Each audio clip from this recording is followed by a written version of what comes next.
Yo, what's up guys? So, check nyo yung bagong handle grip natin na install natin dito sa R50. So, yun, let's go. Kabit na natin. Ito pala yung current na handle grip natin. Kabila.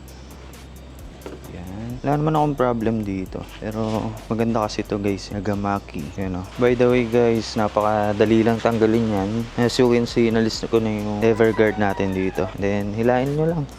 Ay, nihila lang yan guys. Siyempre, bago natin yung ikabit yung bago, punasan nyo muna para malinis, di ba? Then, ito na yung papalit natin. Racing Boy Nagamaki. Pagbago, ito yung makapit. Yun, sakto, di ba? Ito yung sa gas natin. Baklasin na rin natin yan. Madali lang baklasin to guys.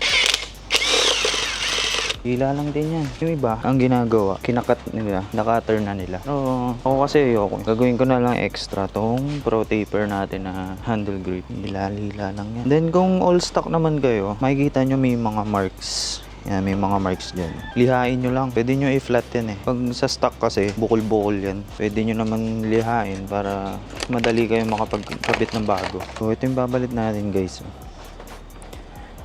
Pogi, di ba? Tsaka ang lambot niya. So, punasan muna natin. Tsaka sa price niya, not bad. Not bad. Napakamura na nito. Then, pagpapasok, same lang din. Medyo maganit to kasi ito yung texture na ito eh. Paikot lang, then push. Lulusot din yan. Yung iba, binubuga na ang hangin dito. Or tubig. Pwede tubig. Huwag lang mga oil. So, kaya naman to eh. So, yun guys. Nakikabit na natin. And finally, yung nakalock niya. Nakalimutan ibalik.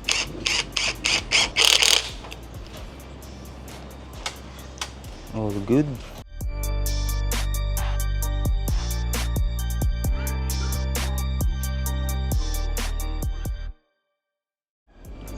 All black na guys. So, yun. Check nyo na lang sa yellow basket guys.